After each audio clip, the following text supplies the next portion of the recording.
Bonjour à tous, comment allez-vous? Alors nous sommes le 7 février 2025, ce qui veut dire que la Saint-Valentin est dans pile une semaine. Alors je sais que c'est un jour qui ne veut pas dire grand-chose et que l'amour doit être célébré et vécu tous les jours. Et je suis d'accord, mais il n'empêche que c'est toujours agréable de recevoir une attention ou de sortir et de faire quelque chose de sympa. Alors, en réfléchissant à une idée de vidéo sur ce thème, j'ai fait des recherches et j'ai trouvé énormément de choses super sympas organisées à Paris pour l'occasion. Donc aujourd'hui, je vous propose plusieurs idées de rendez-vous romantiques sur Paris pour la Saint-Valentin.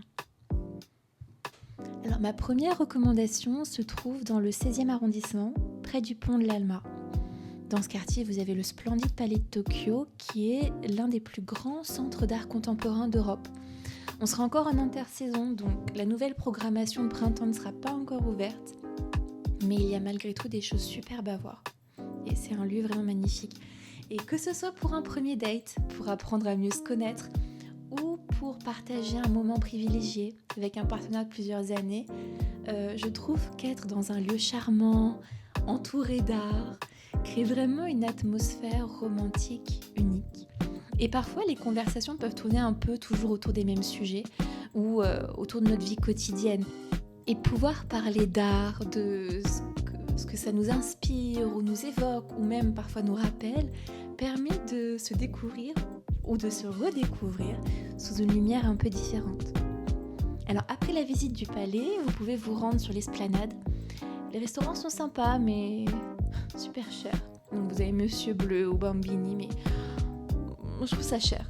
Sinon, je crois qu'il y a un café où vous pouvez boire un verre et admirer la vue sur la tour Eiffel depuis l'esplanade. Mais ce que je préfère au Palais de Tokyo, en mettant bien sûr les expos et les ateliers de côté, c'est le photomaton. Ils ont ce photomaton dans leur hall d'entrée, donc bien avant la billetterie, et vous pouvez faire une séance photo à deux, répartie avec votre bande de photos. Je trouve ça trop romantique et fun, et c'est surtout pas cher et un peu différent. En termes d'horaire, je crois qu'en hiver, le vendredi, le Palais de Tokyo ferme à 21h. Donc, je sais qu'on est en plein mois de février, donc c'est peut-être pas l'activité la plus adaptée, mais après, une balade sur les quais, la nuit, avec les lumières de la tour Eiffel qui s'illuminent, c'est toujours romantique et magnifique. Donc, transition toute faite pour ma deuxième recommandation. Si le musée, ça ne vous tente pas trop, et que vous voulez quelque chose de plus spontané, vous pouvez vous retrouver sur les quais de Seine. Ils sont complètement piétons depuis plusieurs années et c'est vraiment agréable. Encore une fois, en plein mois de février, peut-être un petit peu rude, mais on ne sait jamais, peut-être que ça sera une journée ensoleillée. Si c'est le cas, vous pouvez bien vous couvrir et partager une bouteille de vin sur les quais.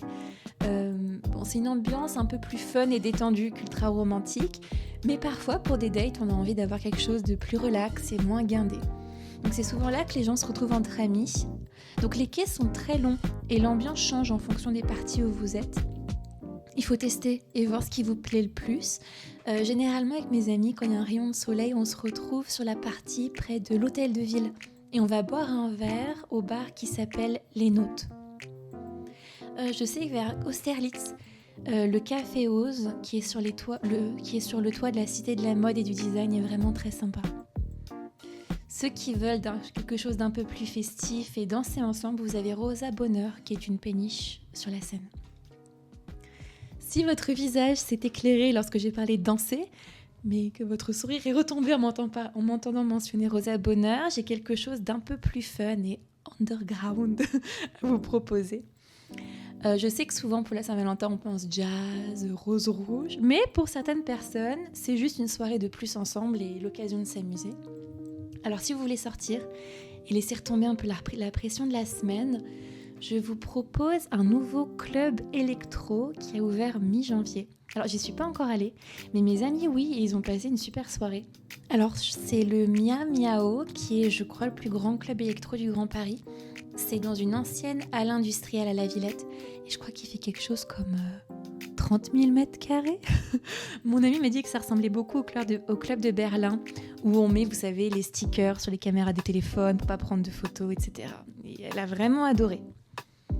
Donc si vous voulez danser, mais que l'ambiance bar, club de Rosa Bonheur ou électro de Mia Miao ne vous tente pas trop, encore une fois sur les quais de Seine, mais cette fois sur la rive gauche, vous avez un groupe qui se retrouve pour danser le tango en plein air. Alors je sais que l'été c'est très récurrent et que si le temps est mauvais ça n'a pas lieu, mais je sais pas avec la Saint-Valentin si on a beau temps, peut-être que ça aura lieu. Vérifiez sur le site avant d'y emmener votre moitié en surprise qui peut être un peu ratée. Alors, ça a lieu près de l'université UPMC et près du jardin Tino Rossi. C'est assez reconnaissable comme lieu puisque c'est dans une espèce de rotonde. Je vous mets un passage vidéo que j'ai trouvé sur YouTube juste pour vous donner une idée de comment c'est.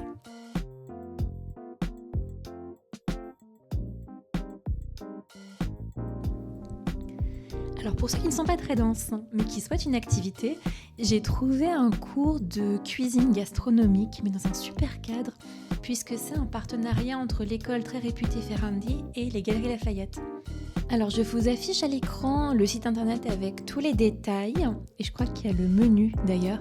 Alors vous apprendrez à faire cordon bleu, champignons et comté, avec champignons de saison et polenta crémeuse, ou chou-fleur rôti au curry, coulis de cresson, fondu d'oignon et huile de persil. Voilà. Si vous êtes plus pâtisserie et dessert, j'ai trouvé un atelier macaron, toujours organisé par les Galeries Lafayette. Dans le même esprit, les caves du Louvre organisent des visites de leurs caves ainsi des dégustations. Il y a plusieurs offres avec un focus soit sur les cépages, soit sur les accords vin-fromage.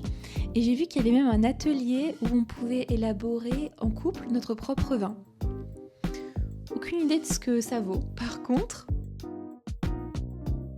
pour ma 7e proposition de sortie, je suis repartie sur des choses plus classiques et je vous propose un restaurant. C'est un restaurant de cuisine asiatique près de la place de la Concorde. Donc c'est un lieu à ambiance tamisée, très élégant et vraiment magnifique. Il s'agit du Bouddha Bar. Laissez-moi vous montrer quelques photos. C'est vraiment magnifique. C'est un beau restaurant, donc certains plats de viande ou de poisson peuvent être un peu chers, mais en choisissant bien, on peut s'en sortir pour un budget assez correct et une soirée assez mémorable. Numéro 8. Alors, c'est pas quelque chose que j'ai déjà fait, mais j'adore l'idée. Ce sont les bars de jazz. Il y en a plusieurs à Paris, notamment des très anciens, où on peut aller écouter des concerts de jazz ou des jam sessions en buvant un verre. Alors, comme je ne l'ai jamais fait, je n'ai que l'idée à vous proposer. Mais j'ai fait par contre quelques recherches et j'ai trouvé plusieurs lieux qui ont l'air assez sympas et dont tout le monde parle. Ça m'a vraiment donné envie. Donc c'est quelque chose que je vais ajouter à ma liste de sorties à venir. Le premier lieu que j'ai trouvé s'appelle New Morning et est dans le 10e arrondissement. Il a été créé en 1981. Et les avis que j'ai pu lire en ligne disent que c'est un véritable temple musical. Alors un peu plus central, mais tout aussi établi, vous avez le Baiser Salé, qui se trouve dans le 1er arrondissement, aux Halles, et qui date de 1983. Alors apparemment, ce lieu rassemble musique jazz et soul, avec beaucoup d'artistes des Antilles, et c'est apparemment une institution. J'ai aussi beaucoup entendu parler du Duc des Lombards, qui est l'une des salles les plus célèbres. Toujours dans cet esprit artistique, je vous propose le cabaret. Je sais que ça peut avoir une image un petit peu... comment dire, peut-être un peu trop intime ou sexuelle, mais c'est vraiment pas le cas. Les cabarets font vraiment partie du patrimoine culturel français et sont des magnifiques performances artistiques. J'ai assisté à plusieurs et j'ai vraiment adoré. Alors, j'ai regardé sur internet et quasiment tous les cabarets proposent une soirée spéciale pour la Saint-Valentin. Alors, il y a plusieurs options, soit un dîner complet ou une bouteille de champagne ou juste la performance. Et il y a plusieurs clubs donc, qui existent dans Paris, mais je vais vous lister les plus connus. Si c'est votre première fois à Paris, c'est vraiment incroyable de pouvoir assister à un show dans ces lieux. Alors, vous avez le Moulin Rouge, le Crazy Horse, le Paradis Latin et le Lido. Je vous mets aussi, laissez-moi l'afficher, voici le lien vers l'officiel des spectacles. qui liste tous les spectacles. Et là, il liste les cabarets organisés sur la période. Et je vous mets dans la barre d'infos juste le site de l'officiel des spectacles, parce que si le cabaret ça ne vous tente pas, mais que vous voulez un spectacle, vous avez le théâtre, des one-man shows dans un comedy club ou des spectacles de danse plus classiques, et vous pouvez retrouver tout ça sur ce site. Number 10, c'est un tea time dans un grand hôtel à Paris. Vous avez beaucoup d'hôtels vraiment somptueux, et bien sûr, les chambres ils sont magnifiques, mais c'est intouchable, mais on peut profiter de ces lieux pour aller boire un verre ou pour des tea time. Alors j'ai trouvé un article sur le Four Seasons qui propose un tea time spécial Saint-Valentin. Si l'idée vous séduit, il y a bien sûr plein d'autres.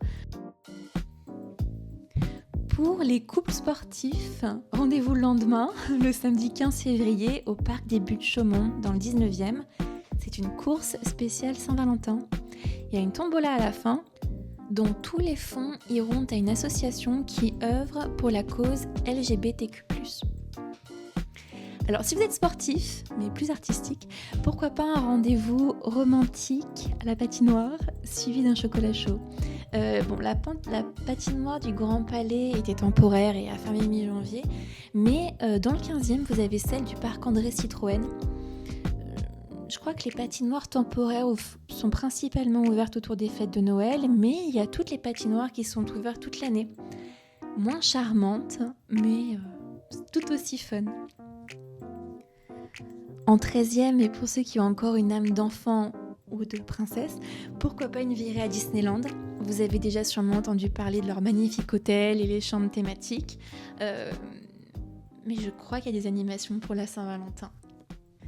En avant-dernière idée pour les célibataires, même si les activités que j'ai citées précédemment peuvent bien sûr être faites seules ou entre amis, mais je comprends que parfois on soit dans un mood plutôt contre Saint-Valentin.